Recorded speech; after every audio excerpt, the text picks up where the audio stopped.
if you, Adam, committed to spending $300 billion on compete from Oracle, you would actually be in a better position than OpenAI to honor that commitment because you're not losing $80 billion a year. Right? I actually generate far more profit. Way more profit. Like every person on earth is more profitable than OpenAI by a huge margin, you know? Butterscotch shenanigans. Hey everybody, welcome to episode 544 of Coffee with Butterscotch, the game dev comedy podcast of Butterscotch Shenanigans. I'm Seth and I'm the games programmer. I'm Adam and I'm the miscellaneous programmer. I'm Sam and I'm the artiste. And this is a show where we talk about life, business, and working in the games industry. Today's October 23rd, 2020 vibes. Before we get started, we have a warning. There's going to be profanity in this show. And we'd also like to thank our recurring supporters over at moneygrab.bscotch.net. Thank you so much for your monthly donations to help keep the podcast going. So it's been a few weeks since we recorded, since we did our last few episodes in a batch. So it's going to be a bit of a grab bag episode of various things that have been going on these past few weeks, starting with Sam's nose. Yeah, this is the fun part. Since we did video before and then after, you could tell it's straight now, folks. Yeah, you know? it had so like that big corner, like notch in the top. Yeah, so it hurt a lot, as things do. It was an inside job, They go in there. Yeah, they go in the inside. And the inside job. And kind of gross, really gross, but I could breathe better literally immediately following the surgery. And for anybody who's new, it wasn't actually just to get a nose job. It was because I was having some sinus infection stuff. So they needed to go open it up on the inside. A lifelong broken nose. Yeah. Where at the top it was kind of like it's a deviated to the side. Yeah. Right. Yeah. So I got it all fixed up, and literally they took out the stents like day 4 or 5 or something like that, which was great because they're all itchy, weird in there. But they take them out, and I took a breath, and it felt like I was Kirby. I mean, I'm just like the amount of air just whistling into those caps. It's like a golf ball through a garden hose with your nose. Man, it was great. Yeah, it's still good. I've had a cold because the girls, of course, brought something back from school or whatever. So I've had a cold, but it's not actually gotten clogged up. Which is all right. I heard a statistic and I was like, this can't be right. This can't be right. But then I started thinking about it. I was like, wait, maybe it is. Is it, in your experience, is it true that children under the age of 5 get on average 8 colds a year? Yeah, that seems all right. Yeah.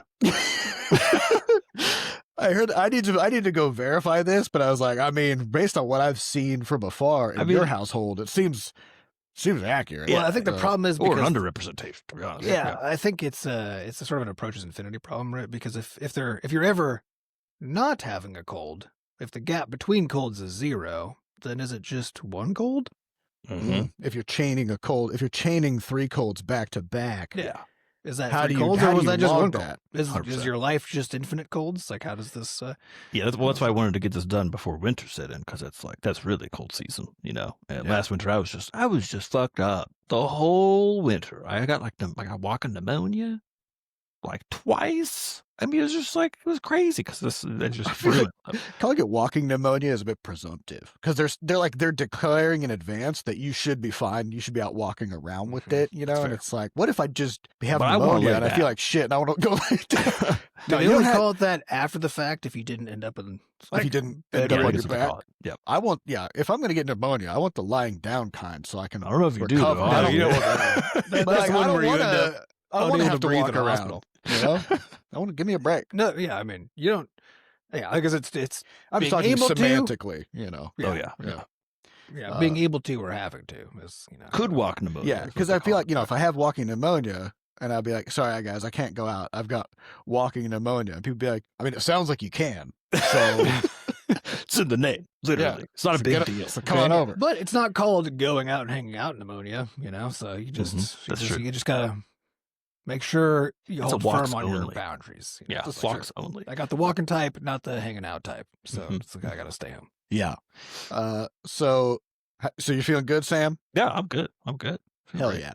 Yeah. Would recommend, honestly, if you got a deviated septum, go break that shit. Get that fixed. I know I do. And now I'm thinking about it because I feel like you can kind of tell because if I hold my finger under my nose and I exhale, air only comes out of one side. Yeah, definitely. It's if I really force it, I can get it, out of both. But I don't know.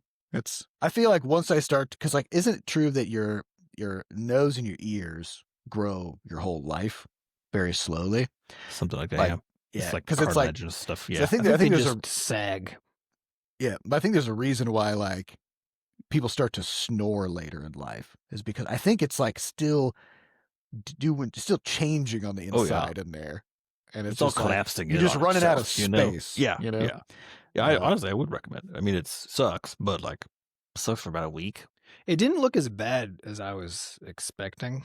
Because I was expecting a lot of. I was expecting bruising and like stuff. black and blue, like under your eyes, and like the Mhm. whole thing. I was expecting it to look like he got into like a bare knuckle.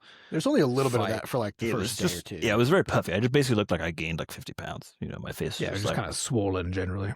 kind of fat. Yeah, But and we yeah, learned that like if Sam did gain 50 pounds, still pretty handsome. still pretty good. Still Especially pretty with good. that straight nose. Pretty, Yeah, pretty That's what nice. it's all about.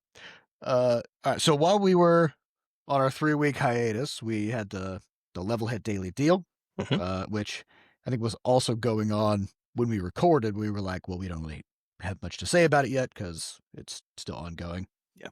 So, so we knocked the price of Levelhead down from $20 down to 99 cents for the Steam Daily Deal, and then for the autumn sale. So it was at that price for 10 days or 10 days, something like that. Yeah. It moved a lot more units than normal, But not a lot of units. Yeah, it moved like 3,000 times more units than normal, but still not a lot of units.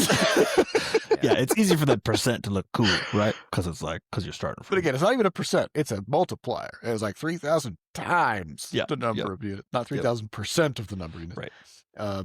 Yeah, so it wasn't nothing. It is one of these things that's like hard, depending on where you're at in the industry. If you're making games as a hobby, if you're a solo dev doing it as kind of on the side, versus in our case, if you're running a business where you're paying people salaries and have healthcare, all those things, right?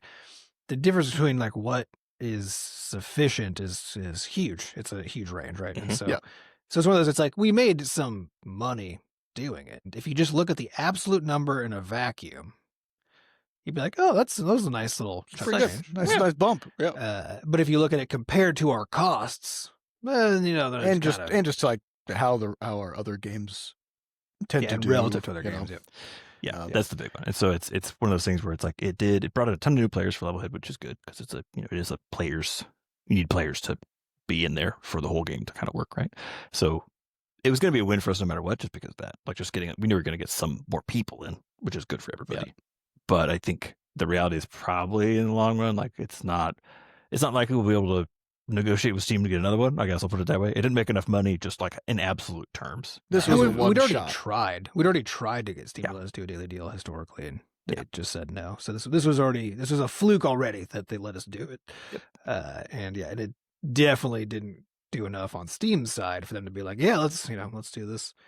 Let's do this one. Well, but also like, at 99 cents, it has to do a lot.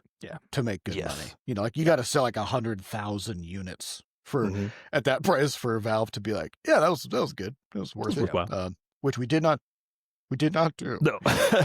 No. But again, like it went well for Levelhead standards, but not well enough that it changes anything. So what we did in the post, part of the plan was to see basically if there was a large absolute percentage, or sorry, a large relative percentage to baseline in terms of how many more sales we made.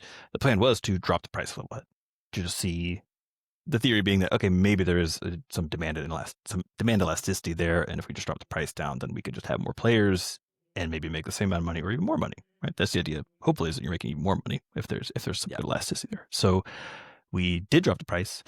What we're seeing currently is we are selling more units, of course, but not enough of more to go back to where we were in terms of revenue. Yeah, making a little bit less money, but we're getting more players. Which is consistent with any time we've done any experiment ever, right, on any game where we dropped the price. Is that historic? Like we've never had a case where we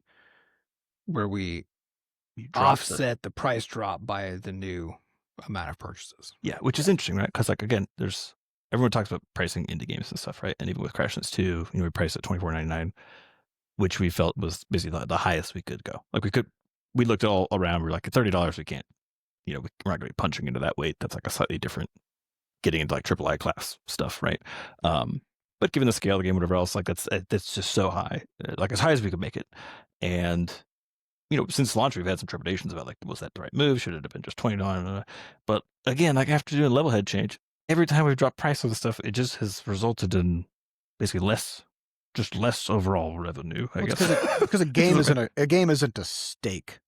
Like you go to the supermarket and there's like 10 different, cuts of meat from different producers or whatever, and you're like, well, it's all meat, so I'll just get the one that's priced well, right? Like a game is a specific experience, and when you go to that Steam store page, either it resonates with you and it's something that you're like, ooh, I want that, or it doesn't, and you don't, right? And so is it like, if it was $20 versus $15, are you going to be like, well, at 20, I just can't justify it. But at 15, you'd be like, no problem, right? Like, especially it because doesn't quite work like that. Because of the sales culture, too. It's like you just sort of flag interest in something, and then you wait until it's at your price that you pay, right? If you want to do that. So it doesn't really, it's almost like arbitrary in some ways exactly where that initial price point is set. But I think that's what's so interesting is like Levelhead has been on sales in the past, right? Steep sales for what the current price now is, right? 75% off. Yeah. When you would have that sale happening, you would have a larger spike in sustained dramatically more units than when that is the base price. Yeah. And so that's the really important note, I think, as indies is like people tend to underprice their stuff. They tend to not think about the fact that your game is on sale for most people who ever buy it, right? Yeah. So people buy games on Steam on sale. It has literally nothing to do with the actual price that they are buying it at, because like you're saying, if it's on sale for $5, people flock to it. If it just costs $5, nobody will buy it. Yeah. Exactly. Well, and it also means that now with Levelhead, we just have less room for doing sales, right? Because if with the sale to look impressive, it's like, ooh, it's 20% off. It's 20% off. $4 now. It's $4, right? And so, but the 20% off doesn't sound impressive, but $4 is cheap. Yeah. Yep. But so it's possible that we actually now just can't have good sales. Yeah, that's what we got to find out. We got to wait. We basically have to wait like 30 or 60 days or something before we can do our next sale. So we're keeping the price change in effect until we get to do a sale and get to see, what that looks like. Because it also is possible that once it is on sale, if say it's like half off and it's $250, that you see a similar rate of purchase as we saw with something like the daily deal, right? Yeah. The difference is that daily deal comes with a bunch of attention, but just like putting your game on sale does not give it a bunch of attention. It mostly goes to wishlist people. So. Yeah. Well, the other part of it too is what we've also historically seen is that as the price gets lower, especially for sales, but just in general, as the price gets lower, you shift the regional demographics of who's buying the game, right? Which has another effect, which is that they're also buying it at a regionally discounted rate. So it's a discount on top of a discount relative to whatever you were doing, right? And so we haven't yet sat down to also look at like impact on overall revenue versus just units moved and that kind of stuff.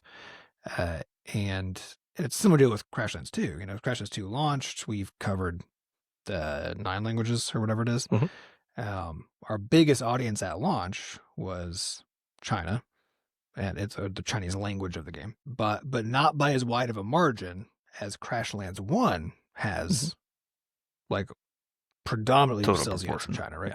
Yeah. And when we put Crashlands 1 on its last daily deal, the percentage of units that came out of China was insane. I can't remember what it was, but it was like 80%. It was like 80%, right, of all units moved. Yeah. And once that sale went away, that kind of shifted back to like 60 or whatever it normally is.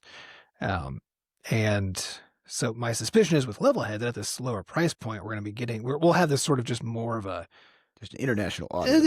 Audience, of explaining. And we did see that definitely because the one thing we looked at briefly was the Chinese market again, because that's on Steam. It's the U.S. market and the Chinese market are the two biggest ones, and the Chinese market is now just bigger significantly. And so we saw this like big uptake relatively of sales in China because historically, Levelhead is predominantly sold in the United States, and that flipped during the daily deal. Yeah. My suspicion is that it stayed flipped with a lower price point, probably. Though we haven't potentially looked at it yet. So all these things come into play when you're trying to figure out how to price a game. And with Levelhead, I think we're also thinking like we don't depend on Levelhead for our sort of tail revenue. And so we have room to do experiments there. And Levelhead as a game, it does better for its players if Needs there are people. more people. Yeah. So trying to find that balance of finding a price point where it's still doing something for us, like generating something, but is also allowing more players in. Again, it might not, because it might not. because we might be getting more players on a consistent basis day to day, but if then going on sale doesn't do anything because it's already so cheap, because you're right. It is sales you might end up with where fewer most of our players. players come from. Yeah. Totally. Yeah. So So it's hard. We'll see. Still got some Still got some time to cook on that. Which is all to say that, like, I think we've talked about in the past too. Like, our pricing strategy has recently been priced as high as we think is reasonable given like comparable games and stuff. Because we know that most of our units moved will happen during discounts, and so we need room for big discounts while having the base price not seem insane, right? So because historically all the data we've ever collected suggests that the more we go on sale, the fewer units we move, like the bigger the discount, or not the fewer, that it doesn't make up for, like the discount amount doesn't make up for, we don't move enough units to make up for the increased discount rate. It's hard to put that into words. But we see that over and over and over again. And so this all seems to, but with Levelhead, we thought, maybe there's just a general pricing problem here. Maybe it just needs to be a lot lower, right?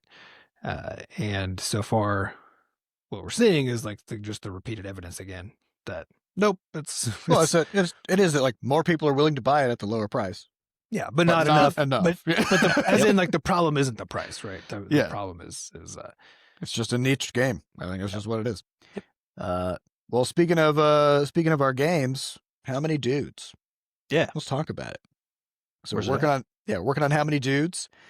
We started working on it like right after Crash Bandicoot 2 update 1.3 launched. I think actually like a little bit like before that launch, kind of like during that week. It's kind of mixed in, doing some marketing prep, all the stuff. So it's been super fun to work on. If you want to see the jam version of it, you can find it over at itch.io or at gx.games. You just search for how many dudes on there. So it started as this kind of like, we wanted to make a game themed around the internet meme of, how many dudes does it take to beat up a gorilla, right? And so we started with that question, and then we're like, well, if it's just dudes versus gorilla, that's just too shallow of a game experience. So, and also if it's just like regular dudes versus regular gorilla, again, it's like, it's very one-dimensional at that point, right? So in the jam game, we threw like a bunch of different animals into the mix that you kind of like work your way up through. Yeah, you got to work your way up to a gorilla. You will start there. Build your confidence. I think we had like rats, goats, gorillas, and toddlers. I think it was, and wolves. I think were the two. And wolves. And then we had like a few different types of dudes. So we had like farmers and gym dudes and regular dudes and ninjas. Yep. And boxers and zombies. And for the most part, these different dudes just had different stats, basically. Like the zombies just had more health and they did less damage and blah, blah, blah. Which is enough for like a simple jam game. So now that we've gone into full production, how many dudes, we have this question of like, all right, how do we expand this thing out? What are we turning this thing into? Because you could go so many different directions with it. And what we've been working on for the past few weeks is expanding the core concept of like, what are the dudes and what are they capable of? What are the different types of dudes that you have? And then how do you empower those dudes as you progress through a run, as you like work through your opponents? So we got all these different types of dudes now. We got like the necro dude that summons skeleton dudes, which then go and fight, on his behalf. We've got updates to like the ninja dude now has stealth mode. We have a ghost dude, so it's actually just a dude with a sheet over his head. And like all these different things, and they actually have like unique capabilities. And then we've added this relic system that also allows the dudes to like become even stronger in different ways with these kind of like random powerful artifacts that you can get. So like we're learning a lot, and it's becoming pretty roguelike-y. But one of the interesting things that we've been running into is just kind of this question of balance of like, as you progress through the game, let's say you're on round 10 and you've got 10 dudes, and we know that you got about 10 dudes because that's about how many dudes you have on round 10 just by design, right? How do we choose what your matchup is?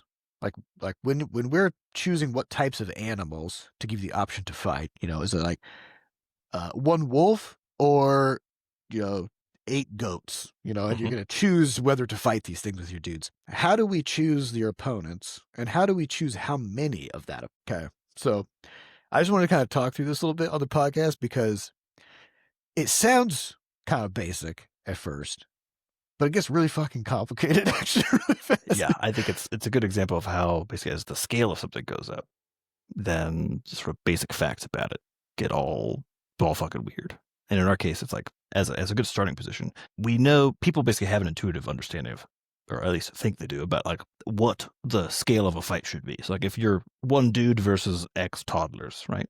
Most people will fill in that gap. Like how many toddlers do you think you could take, reasonably? And it's going to be, it's depending on the toddlers or have experienced, certainly there's some personal experience played in there, but it's somewhere between like, 10 and 100, depending on the person we're talking about, right? But we basically start finding these anchor points where we're like, okay, we're going to say, we get to decide that like in the context of this game, it's like 10 toddlers versus one dude. The dude will come out sort of like barely ahead, right?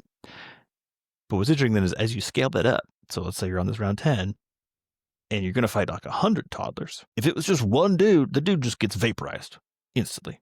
Yeah. Right? So it's not because he'll like take out a toddler and then another toddler and another toddler.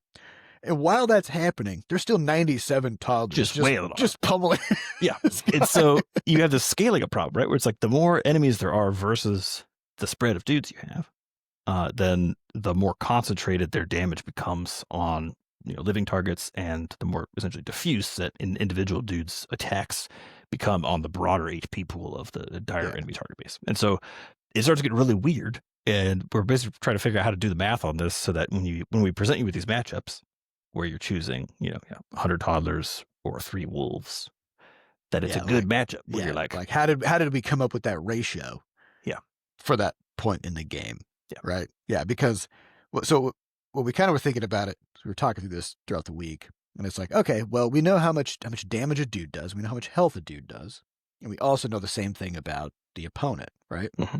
And you could no, you mean we've decided, we've declared it, choose something. So like a dude does 20 damage per second and have 100 health or whatever. So if you say like one dude versus one dude, they're both doing enough damage to defeat each other in 5 seconds, right? So it's like, all right, no other damage is happening in any other way. So there's just 2 dudes wailing. It's just 2 dudes punching each other. It's like a 50-50 chance, and they take about 5 seconds to take each other down. And it's just a kind of a guess as to like which one wins because it's an even matchup. Yeah. Let's say you've got like a really like a tanky, like maybe like a goat or something, and it's like, all right, it does the same damage as a dude, but has twice as much health. Okay, so 1v1, the dude is gonna take out about half of the goat's HP before the dude gets knocked out, right? Well, you might think then, okay, well that just means in a 2v1, then it would be an even match. But actually, in a 2v1, the goat gets absolutely obliterated, right? And it's because both dudes are pummeling the goat, so the goat is taking double damage for the first bit of the fight. But it's only dealing out the same amount of damage it was to one dude. To one dude, right? Yeah. And so it'll take the goat, 5 seconds to knock out this dude. But in that 5 seconds, the goat has been completely blasted by getting punched nonstop by 2 dudes at the same time, right? Yeah. But that doesn't mean it presumably did half as much damage as it could otherwise could, because it lived half as long, right? Yeah, the goat lived half as long, right? Yeah, so by adding 2 dudes, you halved the damage output of the thing before it. Of the goat. Right? Yeah. Which you'd be like, okay, maybe that scales, where it's like, the more dudes we have, you just, divide the amount of health by the number of dudes, and then like try to balance on that, right? Except what if there's 2 goats? What if there's 2 goats and 2 dudes? Well, if it's now just 2 1v1s, okay, fine. Weird how Right. that goes. Yeah. Except As soon as one of the fights is over, then the other one gets double teamed. yeah, so then now it's 2-on-1 again, Yeah. but only for part of the match, Mhm. right? Yeah. Or what if it just starts 2-on-1? Yeah. You What know? if? Yeah, because also we have. What if it's 2 dudes punching 1 goat and 2 goats punching 1 dude, right? And I love working on this game because it's like because it's easy to talk about in a way that is just like very funny while we're having these design discussions, because we'll be like get real in the weeds about it. And it'll be like, yeah, but I mean, if you got like 15 dudes and then you got like 100 toddlers, what if they like swarm, 3 of the dudes, they kill them, then they move as like a swarming mass towards the remaining dudes, and it's just this like ridiculous It's almost what like if you got a how- stun mechanic, now, Yeah. which we do. yeah, what if the gorilla can punch people across the arena and now they're out of the fight temporarily, but they can come back? What if the gorilla can do a swipe that hits 5 dudes at once? Which he does. Which But it what's does. interesting is that we've been putting in these various mechanics for different dudes as well as different animals. So in the case like the ninja being stealthed, for example, they start a fight stealthed, and it's one of those things where you're like, oh great, that's great, right? I could have them not taking damage. Yeah, because the But- ninja will not be attacked because the enemies can't see the ninja.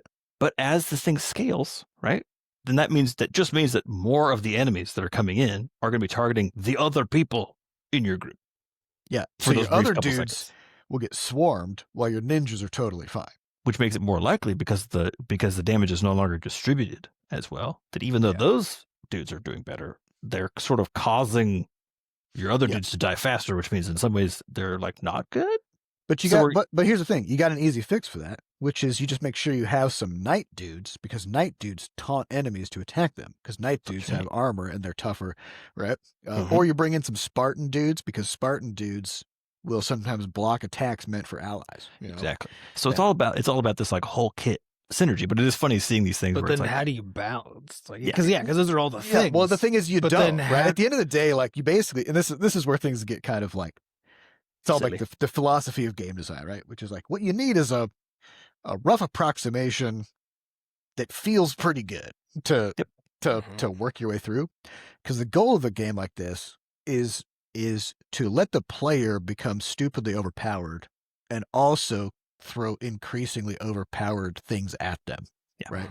you so sort of that- require for them to beat the game that they break the game, right? That's Yeah. the fun of something like Vampire Survivors or Blood. But the game's still, but it can't be just always broken, because then it's not fun Correct. either direction, right? So that's to you me, got to it's- find that. Yeah, it's a saying that it's fine not line, balanced isn't you know? right. It's what you're saying is that balance doesn't mean like we know exactly, right? Yeah, because we But- talked about that coin flipping PvP game, which is like that is the perfectly balanced game, Mhm. and not to disparage the coin flipping PvP game, but it's not that Fine. interesting. But yeah, and that game is about everything around the coin flipping. yeah, because the actual coin flipping is just flipping a coin, and they've done a lot of, like, to be fair, like the game is actually pretty cool, but the actual like Yeah, it's just gameplay flipping a of coin. flipping the coin is just flipping a coin. And so making a game isn't necessarily about like the idea of creating perfect balance, kind of in the same way like we talked in the past about like chess versus checkers, right? Like people prefer chess to checkers, and it's a much more like popular Mhm. thing worldwide, because not every piece on the board is the same, and that creates these interesting scenarios about moves and counter moves, and this thing can move like this, but this other thing can't, and so it can't get to certain places. There's all these like edge cases that you can create, and you could feel really clever by like blending pieces together in a certain way, right? And so one of the challenges though with making a game like this is we're rapidly expanding the game. Like we're adding 3, 4, 5 new things a day as we're working on this thing, and we need it to be playably balanced while we're doing this, so that QA can keep testing. Because like if we set up the game so that just on accident, so that like the first 10 rounds you just get absolutely fucking wrecked no matter what you do, Yeah. then they don't get to test anything beyond the first 10 minutes of the game, right? And even then, all their feedback reasonably would be, It's just, this terrible, is not too fun. hard and sucks.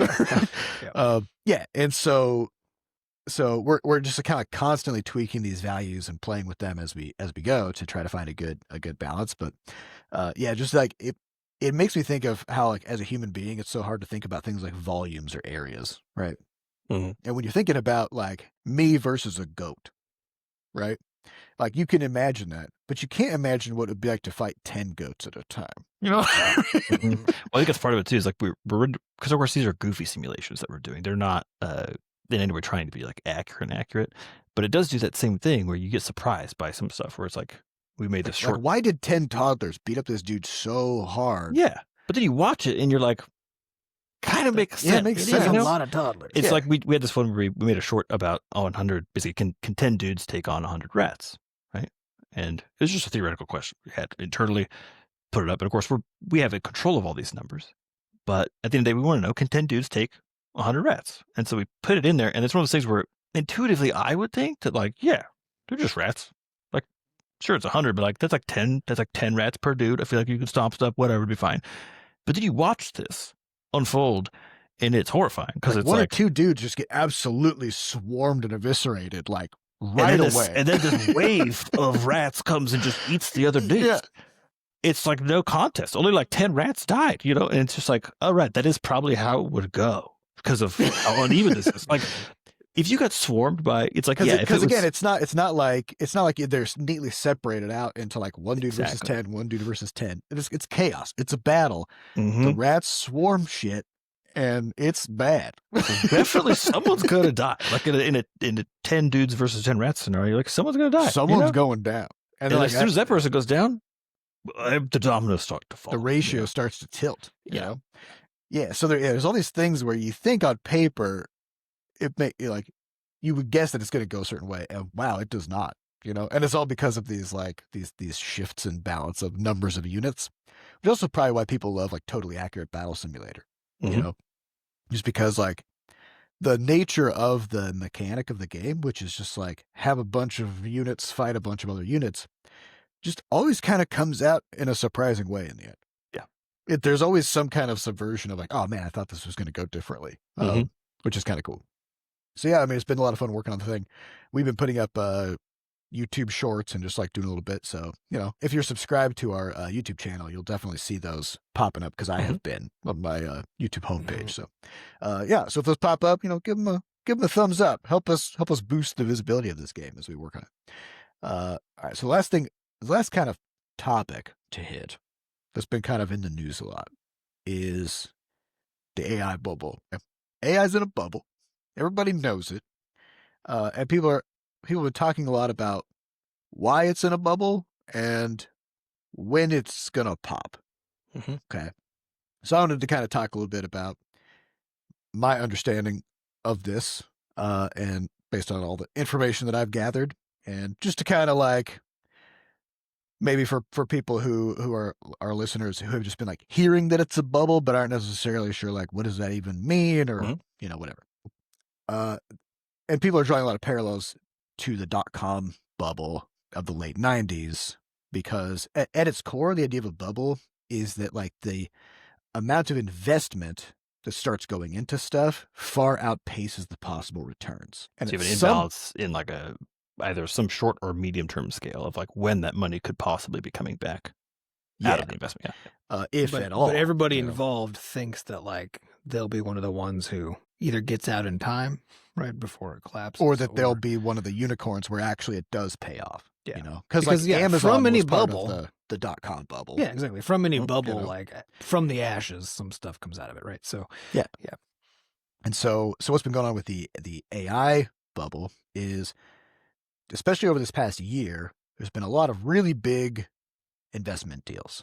You know, you got like NVIDIA investing $100 billion into OpenAI. OpenAI is pledging to buy $300 billion of compute from Oracle.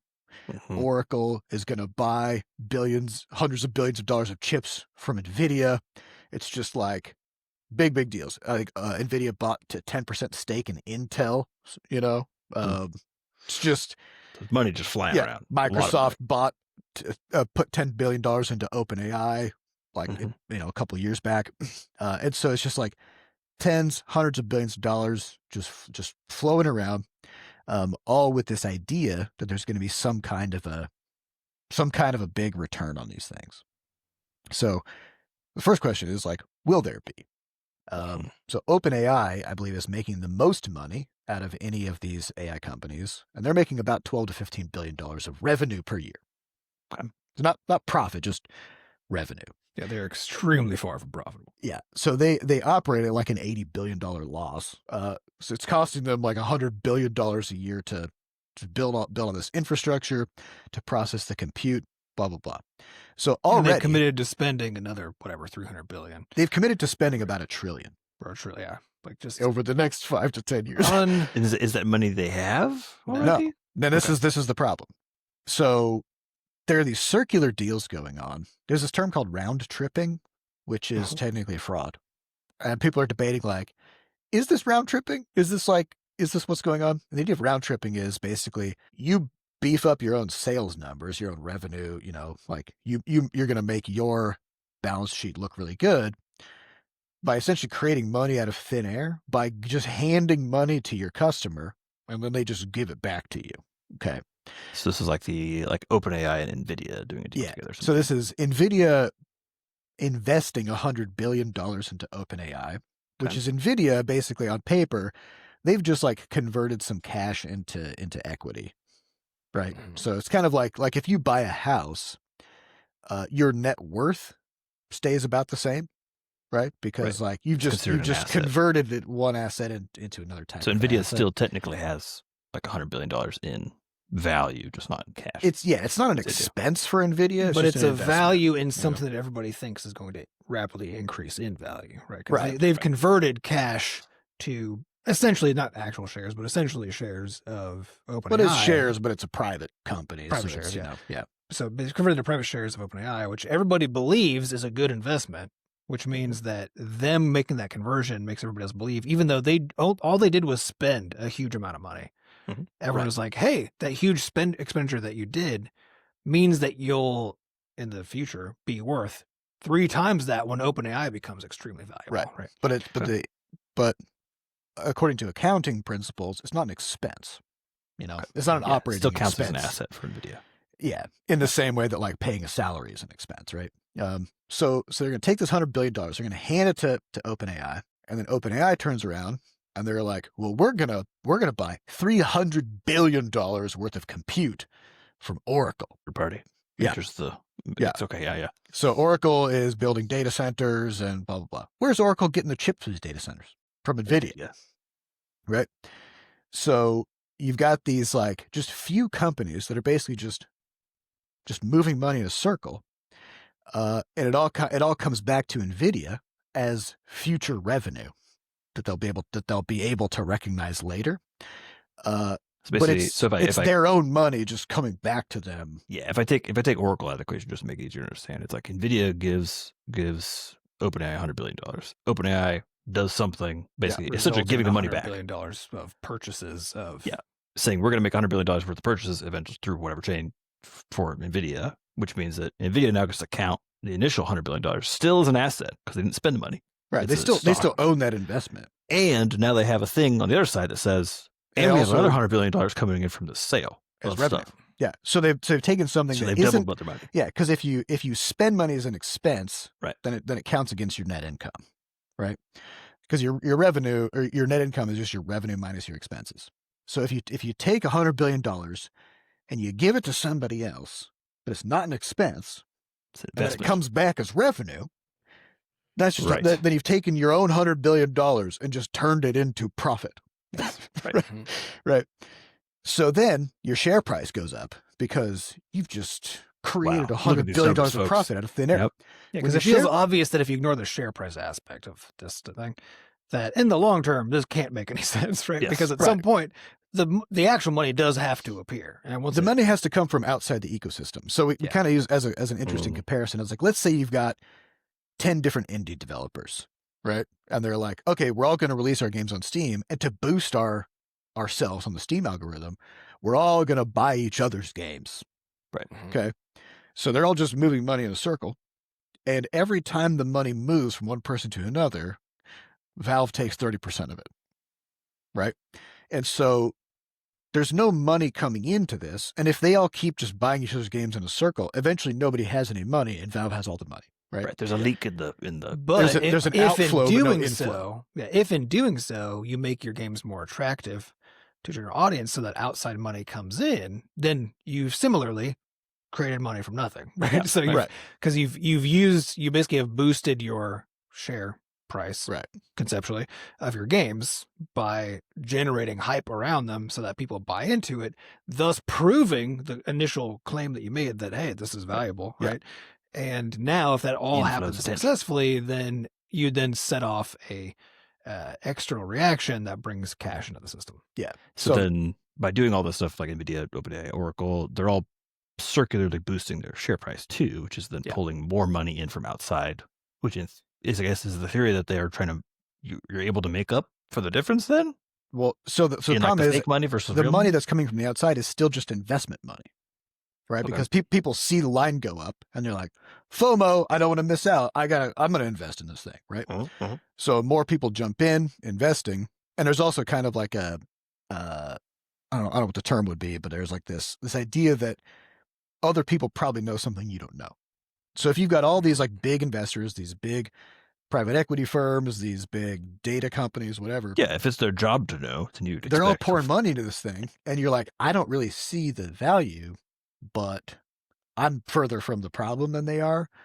So I'm going to trust and I'm going to social invest. proof. It's a basic there's a human social thing, proof thing. Yeah. So it creates this like circular vortex where like the money's only moving in a circle between these companies. And then also the only money coming in is investment. And then otherwise money is flowing out. Right. Yeah. Because like, and the actual, like the revenue, the part where money is coming in is being far, like the amount that's coming in is being far outstripped by the amount going out for expenses. Right. So you're saying the actual revenue of something like OpenAI being $13 billion, something like that, is then dwarfed by the combination of all the investment entities pouring money in to a degree where you're like, as that gap gets bigger, you start to have problems, right? Because that means that the investment can't possibly. The investment can't make up the difference. Eventually it has to fall apart. But is it true? Because so you describe this process where like I get to still keep my $100 billion of company value by converting it to shares of somebody else's company, right? On paper, on paper, who in turn buys something from me, right? Yeah. But because it's not just the two players, it's the multiple players, then and each one can do that to the next company, right? Because I can start with $10 billion over here, buy stock in some other company with that $10 billion. That company now has, and that props up the valuation of that company. Yeah. I use that propped up evaluation to go spend $10 billion buying somebody else's stock. Yep. Right. Boost their valuation. And we create the circle. And now all of a sudden, like I've created $10 billion times each company. Yeah. You could do all kinds of bullshit with this. But none of that, but that's all in the concept of value that just, it's just like buying the same, it's just the same $10 billion, just jumping around from company to company. Yeah. So basically, but it props up because now all these things that are networked together, then as this money is moving, it inflates the apparent evaluation of the ecosystem, right? Right. By a multiplier of the actual money that's being involved. Basically, what you're getting at is that it's not just a one. It's not just a doubling. It's a potential doubling X. Well, yeah, and this is something that's known in economics. Like this is just how money works. There's a thing called the money multiplier, which is like if the Fed prints $1 and they put it out into the economy, they've added $10 to the economy. Because like I take that dollar, I put it in the bank. The bank holds on to 10 cents. They loan the other 90 cents out to somebody else. Yeah. That person puts that into the bank, and then the bank takes it a piece of that again, and it just it like the money that you see in your bank. If you added up the money in everybody's bank account, it would be about 10 times the amount of dollars that have actually ever been printed, right? Probably even more than that, right? Because money is a construct, and it only exists by it like moving through the system of of credit and borrowing is important, and whatever. Right? Yeah. So on paper you might be like, well, I mean, this is just that. Like this is just money moving in a circle, like it always does. The problem is how closed the circle is and how tight it is, right? Also, the scale, right? Yeah. The scale of the differences. Yeah, even bigger. because what you have then is like if you've got these companies that are having these runaway valuations based on these commitments, because like a lot of these are future commitments as well. So like OpenAI is saying they're going to buy things from Oracle, which is buying from NVIDIA essentially. Like they're not actually spending the money. They're just saying it's a commitment to spend that money. They're spending some of it now. Well, is it just but like they're like sending out press initiating. release? No, like they're initiating plans and they're starting to plan like building out data centers, blah blah. But it takes probably it contracts takes a while, involved. you So know? it's probably more than just like a, hey, we're going to do this, and more of a, Okay. Yeah. we've come to some agreement. There's a contract involved, whatever. Yeah. But none of it's all assuming that it even can happen, right? Because Oracle you can commit all day long to spending $300. I'm going to commit right now to spending $300 billion, right? Like. But if I don't have the money, it yeah. doesn't matter if I have an agreement. And maybe well, the thing is, like, if you, Adam, committed to spending $300 billion on compute from Oracle, you would actually be in a better position than OpenAI to honor that commitment because you're not losing $80 billion a year, right? I actually generate far more profit. Way more profit. Like every person on earth is more profitable than OpenAI by a huge margin, That's true. Yeah, and so because these things are circular, and each of these companies' valuations and everything else is contingent on these commitments, which are not actual spend, right? No. Right. They're just spending that if everything goes as planned. Yeah. Then in the next 5+ years, I guess I just don't understand. So if one of these deals falls through, the whole circle stops moving. Yeah. Right. But by falls through, you just mean isn't possible. Is impossible to honor. And which is the a bunch thing of is, the deals. at the moment, it is physically impossible for these commitments to be honored because of energy. What's that? So a third perspective, I guess, on this. It's not even about the money, but just like it's about all right. Let's say you wanted to the money doesn't exist. That's true. But there's then no neither money. does the infrastructure to do it. Right. Because as of like last year, the United States power grid had something like a 15% surplus. As in, like, we could accommodate like a 15% increase in energy consumption before we would start having to, have some issues. Have some problems. And we even see it like Texas has power grid problems all the time whenever a snowflake falls, or whatever. And so like certain regions of the country already have strained power grids. Mm-hmm. But like on average, we have like a 15% surplus. By comparison, China has 100% surplus. So like if they want to build fuckloads of data centers, they got capacity. They got capacity for that. We don't really have the capacity for it. So these AI companies who are committing to building these data centers, the commitments that they've made and the data centers that they're planning on building in the next 2 years far outpace the capacity for the U.S. power grid to support them. You mean quite literally there's not enough juice. There's not enough energy. There's not enough electricity in our power grid to power these data centers. By a big margin. So how is it possible that when someone says we're making this commitment to Oracle to buy all this computer, whatever they're talking about, that someone's not like, that Oracle's not like, you only made $18 billion in revenue and you're still in the hole, so like, why don't we be less ridiculous about this? Well, it's because in the short term, a bunch of rich people can make a fuckload of money. No, I mean, I get that. And here's like, the final piece of this. Yeah. The people on the boards of these companies are on the boards of many of them at the same time. Because I think that's one of the things that used to be illegal, right? But it's no longer. The thing is, I'm pretty sure it is still illegal, but just nobody's checking. We don't have laws anymore. So you have a lot of the same people straddling multiple boards of these companies, and they own stock in them. Right? They own stock, and they're just moving money between companies that they themselves are influencing, and just getting filthy fucking rich off of this.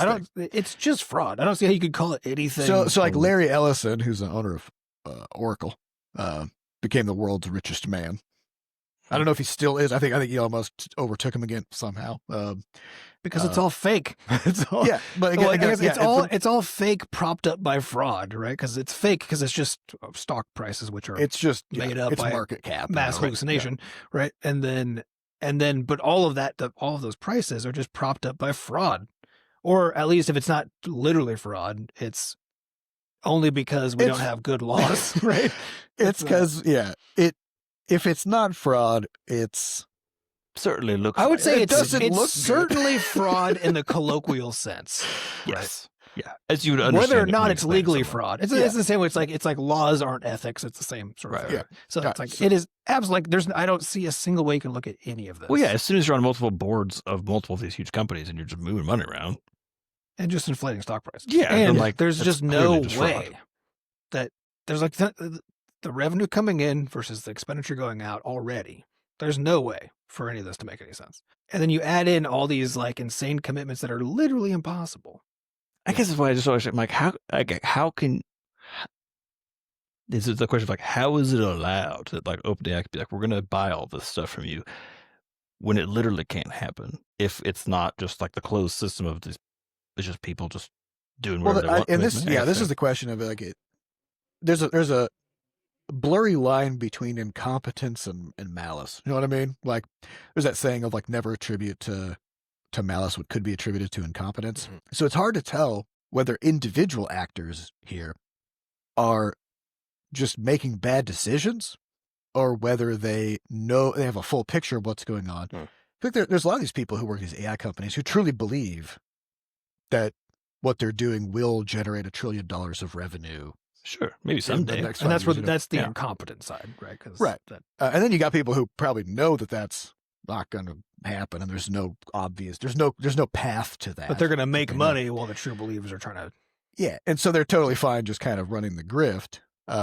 And so But yeah, we that- can't and tell the that's- difference, Yeah, between- and this is where like between- later on, like basically these things you have to kind of allow for the free market, right? Like allow people to make bad decisions because that's just what happens sometimes. Well, it's all moonshots, right? It's like, can you do it though? Like, could you? Yeah. Maybe. You know? And then I like think there's after the certain scenarios fact, where you're like, you investigate and you find out, oh, everybody knew I think at what the it is- time. I think what it is when you move from a position of like we're all moving money around and in a like most optimistic sense, right? Like because we all think that we can get there, and this is like part of the puzzle of all the stuff we got to do. But when you bring in like very real physical constraints, like there's literally not enough electricity to do this currently. Yeah. And there is no plan for all this electricity becoming online in the time frame that we're talking about here. I guess that's where it moves to me from like, the sort of capitalist hopes and dreams and like building, moonshots, right? Like building big stuff that doesn't exist yet into just like fraud, as I was talking about. It's just maybe fraud. maybe it's like Madison It's Genius where just like they're fraud. kind of the same, It's like depending on whether it works out or not, it's like all the same to some degree. But If I it don't know, somehow works, people will call them geniuses because there's no path for there's no it to work. path. Yeah. But the only way it could work is because I mean Well, the at base, you have to the have an energy money breakthrough, right? the money expenditure for this effort it's incomprehensible. Like the amount of stuff that can, and I think this is what a lot of people who are like the true believers are banking on. They're just like, if there are literally people spending collectively hundreds of billions of dollars, that's a huge fraction of the U.S. government's budget. Oh, yeah. Right. Yeah. That's an enormous, like, think of what the U.S. government can do. I mean, historically, not currently, right? But historically, think of what the U.S. government could accomplish Yeah, with right. that volume of money, right? Yeah, it's like it's the moonshot thing, right? Yeah, it's We're going to go to the moon in 10 astounding, right? years. It's like, well, So you I can't. think the true believers seem to be banking on the idea that, we don't know, like, this is literally impossible. We can't do it, but there is so much money here, right? But I guess what I'm So- saying is like when you do something like the Oracle one where you have a combination of a physical constraint that is a hard physical constraint and a timeline on that, because they said over the next 3 years. Mhm. If there is no way to online power, there's just no physical way to online that much power in 3 years, then like No. that becomes, it's not like 10 Well, years where you can get the wishy-washy. physical way to do it is to strip mine, set up data centers in places that don't have regulations so you can do it as cheaply and quickly as possible, which is what they're doing, right? Like, it's not clear that we But you still don't have the power. It doesn't matter if you we don't have buy- it now, but how fast can you get there if there aren't I think the only way to get regulations? And you there don't really care how much you're fast. polluting, and you don't care what the impact is on the rest of the grid, and you don't care that like everybody in the region now has twice as high. Because the other thing too is like this is all the intention for all this is that it's fully subsidized by the local populations, right? So that because like right now in St. Louis we've already had 2 data center fights in like west of St. Louis, one in downtown St. Louis, where these fucking idiots want to come in and build a data center, right? In the middle of the city. In the middle of the city. They want to put it in a historic, there's a building called the Armory. This is cool, historic. They would put it in the armory? They want to put it in the Armory. And so, like, so we're already having these, because like everybody here doesn't want it because we know that our electricity prices already went up like 30% this year. Well, and data centers are fucking loud. They're loud, they pollute, and they run 24 hours a day. Like they just never stop. And they absorb all the power in the grid.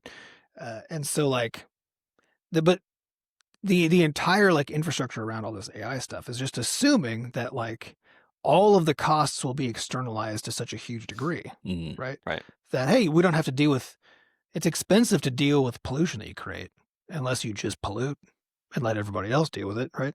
It's expensive to have to use enormous amounts of power unless you go to a place where everyone just is like, yeah, we'll just jack up the rates for everybody around you. They're now subsidizing your power cost, right? And so the whole AI fraud system is banking on the idea that they can basically they're converting investor money into this stuff, right? But they're also banking on the idea that they can just convert everyone's money into the stuff and everyone's property, everyone's health, everyone's everything. They believe that they can just take a piece of everybody. That's sort of the classic billionaire playbook, though, right? I mean, it's just you don't get $1 billion shit. from take all the earnings for yourself and offload the costs onto literally everybody else. You know, So when's it going to pop? I guess that's the question. Yeah, so the question is like, when's it going to pop and what's going to happen? To me, it can't pop soon enough from the amount of destruction it's already doing, the amount of destruction it could do. The longer it's allowed to go on, the more just horrible shit is going to happen as a consequence. Yeah. The thing is, like, bubbles are crazy. So people were talking about the .com bubble as early as 1997. And it crashed. It went on for 2001. Yeah, it went on for like 3 or 4 more years. Because people were like, wow, there's like a lot of people investing in companies that have literally no revenue and no plans on how they're going to get revenue. And they just keep getting investment money somehow, right? That's a bubble, right? Mm-hmm. And there's no way to know when a bubble's going to pop. Because as soon as you knew, then that knowledge becomes public and then that changes what people do. Because people act on their knowledge, you know? Yeah, so... it's not something you could predict. It could pop by the time this episode goes out, and it could go for 2 more years. Like, we just don't know. Could go for 5 years. It all depends on the details of like exactly what happens. And like with the it's just when everybody loses faith in whatever's happening, right? Yeah, and with the absence of any regulatory mechanisms in the United States, then because we live in a lawless land dictated by billionaires, right? So like the bubble can go on. It could go a while. It could go longer than it. It could go a while. Right? Yeah. And again, like it doesn't necessarily matter that this is unsustainable in the short term. Investment money will keep coming in right up until it explodes. Right. Yeah. I mean, everyone's trying to be the last person. They're trying to not chicken. Yeah, it's a game of chicken. They're just like they're like given that it's the same as NFTs were, it's the same as you don't want to be left holding the bag at the end of the day. Yeah, you're just like trying to not be the last one. But if you're not the last one, you can make a fuckload of money, right? Yeah. And so the thing to remember too is that the investor class is not like the thing that makes them all like that class is their access to wealth. That's what it is, right? Mm-hmm. But the way that they get it is mostly generational or being evil. Those are the 2 ways. Neither of those are being smart. Right. So the thing to remember about the investment class is that they're not smarter than the average person. So I read the book Careless People about Facebook. Mm-hmm. And it's wild to see. I mean, we all know this, like what you're saying, Adam, intuitively, but then actually like seeing it play out of like when Facebook is hiring people to be top executives or blah, blah, blah, they don't vet anybody. They don't go for merit. They just like, oh yeah, like, Steve knows this guy he went to college with and he's like super good. And they just hire like that, right? It's like how the Unity CEO ended up being a guy who like came from EA over a bunch of time where they did a bunch of terrible things. And then he gets hired at Unity for a bunch of money. As George Carlin said, things, and you're like, it's a big club and you ain't in it, right? Right. It's not about competence. And it can't be because there's too much incompetence for people to evaluate competence, right? It's like the people who hired the shitty CEO from one company into this other company that is objectively shitty on paper. They didn't have the capacity to hire a good one. Because they Also, don't know they're- what that looks like. They don't know what that looks like. They don't know how to evaluate it. And so that's the other thing to always remember all this kind of stuff is like there are some smart people involved, the evil ones. There's the evil smart people involved who know that like, yeah, we could accumulate so much of other people's money that we can just have if we play this game because they don't care what the impact is on everybody else because they just get right. But that's a small subset of the people who are moving. Yeah, this most money people are around, just right? along for the ride, right? Yeah, most It's like people the are system is just doing what the system the does. system doing the system doing because the people involved aren't thinking. Or I guess aren't reasoning. They're just like, hey, this number's going up. Hey, Sam Altman says that he's making God. I believe that because Sam Altman said it, right? He And, like, wouldn't hype up his own product. Yeah, exactly. It's so much of it is just it's the hype cycle. It's the hype cycle combined with the fact that the people who are controlling all of this again are either evil doing it on purpose, a small subset, or are not competent. They're just not. They're not good at the job of like, and you'll see this with like investor stuff in general. Like almost every investor effort fails, right? Yeah, The of reason that investors can spend so much money doing investment stuff is because they have so much money. That's the reason. They have access. I always to it. laugh, like, if you guys have seen that show Shark Tank, where it's like billionaires, and then, so you'd have some person being like, yeah, like I put my life savings into this company and I just need some capital to get it off the ground. I'm asking for $100,000 for a 10% stake, which like these billionaires, they're making more than $100,000 during that conversation. Of course. Like it costs them less than nothing to just give that person $100,000, but they won't do it. Yep. Well, I mean, they're yeah, they- because they're, you're money. they didn't get where they are by just like giving their money. Yeah, it looks like how it works. They right? got it by taking everybody else's money. So then so then the deal they make is no, actually, I'll take 50% of your company for $50,000, right? Because now I get all that person's success too, right? Yeah. So it's just like you're saying, investing for these people is just like, it's a lot of like just fun gambles that they get to make. Well, yeah. When you yeah. can just manufacture $100 billion out of thin air, because it was like it's when Elon Musk bought Twitter, and he just basically said you can use his Tesla stock. Yeah, he used as his Tesla collateral stock to do as a collateral leveraged to get a loan. There was no money happened. There was no money there, right? So if you could just, and he bought a whole company for $40 billion using other people's money, because that's what the bank has access to. The bank has other people's money, right? So he just used other people's money to buy Twitter. That's how that's what happens. Sense. Yeah. So if you can just do that, then then there's no rules. Like you can just kind of do whatever. It doesn't matter.